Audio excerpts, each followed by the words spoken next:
Amazing, that was actually the first time San Diego State led in the second half yesterday. They erased a 14-point second half deficit to punch their ticket to the national title game. Well, they'll take on UConn, who cruised to another double-digit win. Eric Casillas and Chip Patterson join me first for a look at Monday night's national championship. The Aztecs are heavy underdogs. The Huskies, more on a spread in a moment. For them to pull off the upset, Chip, what needs to happen? I think that if San Diego State's going to get this done, it's got to come down to three-point shooting. Now, we all talk about San Diego State's three-point defense. It is one of the best in the country. But I want to zero in on the three-point shooting that we saw from the Aztecs on Saturday night in this game. They are a 35% shooting team on the season, 50% in that win against FAU. Made a couple more threes than they do on average per game. And in a game that was decided by the smallest of margins, I think the fact that they went into a football stadium and they were not totally thrown off and Matt Bradley broke out of his shooting slump, that was key, because it is going to be so difficult for San Diego State to be able to get things at the rim. I mean, Miami has tremendous guards, and they looked shook trying to get it done at the rim against Adama Sanogo and Donovan Clingan. I don't think San Diego State's going to have that in their game. So if Sanogo's holding it down low and you're going to have to shoot over this UConn defense with all their length and athleticism, you need the three-point shooting that you got on Saturday night. You need to be about 40, 45, 50% again, because that might be your best way to get points. EK, what do you think? Look, when I take a look at San Diego State right now, there's three things, and Chip touched on some of them. And one of them is you have to be even on the glass. UConn is about plus 10 on the rebounding margin. You're only about plus 5. You can't give up. You got to be even on the glass. Number two, you have to be more than even from three-point range. You shoot about 35%. UConn shoots about 35%. You're going to have to be about 45%, and you're going to have to take as many as they do. So you got to be even on the glass. You got to be better from three. And then here's the underrated thing that I haven't heard anybody else say. UConn before and after halftime, wrapped right around halftime, has been death for the opponent. UConn against Miami.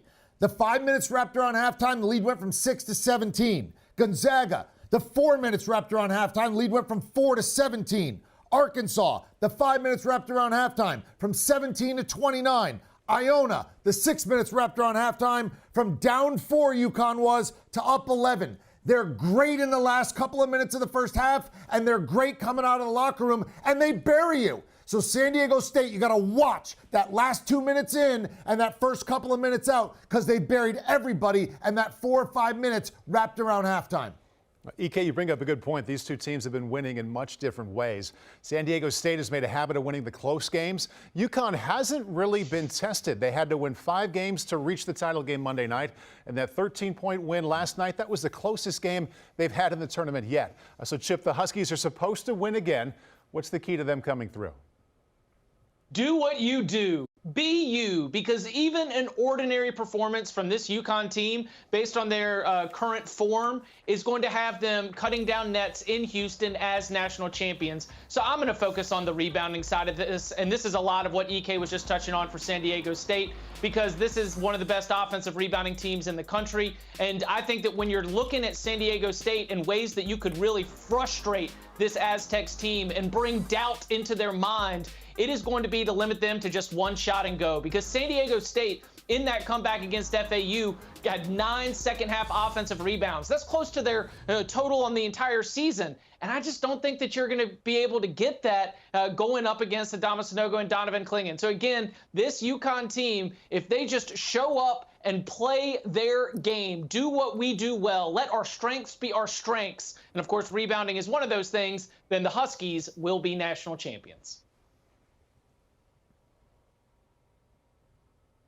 EK, where are you going with this one? Yeah, I'm going to look and say that, look, close to what he's saying. Stay out of foul trouble with your bigs, right? Stay out of foul trouble. Sanogo, the rest of the guys, they got the big freshman coming off from Bristol, Connecticut. Great story there. Stay out of foul trouble, because San Diego State needs to get to the free throw line and get some free points, and they're going to need to do that on the inside. And second, on offense, your guards for UConn, you can't go ice cold from three. Just don't have one of those nights. right? You usually make about 10 threes a game. If you even make 8, you should be fine and coast home. But Jordan Hawkins, who obviously wasn't 100%, a little stomach sick, but now he's got 2 full days, ID, medical attention, he should be fine. Caravan, Calcaterra, Jackson, they got some guys who can knock it down. Just hit your about 8 threes a game. Don't go ice cold from 3, not a lot of foul trouble from your bigs, and you should coast to victory here. All right, Eric, that brings us to the business portion of Monday night. UConn is favored by 7.5. I actually thought that number would be a little higher. And with 2 excellent defenses set to play, the total is a pretty low 131.5. EK, what are you making of those numbers at this point? Yeah, Paul Burmeister is a very smart man. I'm with you. I mean, I saw people saying, professionals, that they thought the line would come out at 5.5 or 6. And I basically, ran to my little iPad here, and I had my finger ready to go, because if that was going to come out, I was going to go nuts. It came out at 6.5, and about 30 seconds later, it was 8. And then it went down and settled at 7.5. I don't care. As long as this thing is under, 9.5, it to me is UConn. I think San Diego State is built for UConn. What does San Diego State do better? UConn loves a slow it down game. They got guys who'll grind you. They're better at the guards. They got pros playing guard. They got more guys coming in and better guys who are bigger and better rebounders. I don't see where San Diego State has an edge. They're going to need a Villanova or NC State type of performance where they shoot the lights out, like we said. They rebound out of their minds. They get UConn in foul trouble, and UConn doesn't play well. Too many variables have to go right for San Diego State. Give me UConn. I'll give the 7.5. And Chip, I don't like giving a lot of points, but here I'm rolling with UConn. 100%. The model, the market, none of it can keep up with how well UConn is playing right now. The Huskies' efficiency margin on the season right now is better than Kansas's last season when it won the national championship. It is playing at a national championship level, and you referenced, the Cinderella Villanova team. I'm going to talk about a different Villanova team, because I am getting the vibes of that 2018 Villanova run where they beat all 6 opponents in the NCAA tournament by double digits. I'm with you on that. I think this is another double-digit win. I think the Aztecs really had to dig deep to be able to get past FAU. Can you reload the musket in this situation? And against a UConn team that is playing with tremendous confidence. And I think the level of belief and the confidence, all that is great for this Husky squad. And I think back to Danny Hurley and how he said after that game, I'm a defensive guy. And he took great pride in what UConn was able to do defensively. These championship teams that just roll through a tournament, it happens on both ends. UConn is getting it done on both ends. I see the Huskies winning by double digits, so I will gladly lay, like EK said, anything up to like 9.5. I'm still going to be sitting on Huskies as my official prediction. Yeah, guys, pretty easy to see a scenario where that number, 7.5 right now, is quite a bit higher by the time we get to tip Monday night. Chip, Eric, thank you guys. And a little bit more on UConn.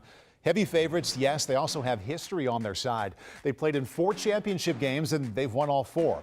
Each of their national titles have come in the last quarter century. The most recent win came in 2014. Do you want a sports network that delivers everything that matters about the game? The highlights, the picks, the instant analysis, no yelling, no fake debates, no politics. Hit the subscribe button and never miss a moment.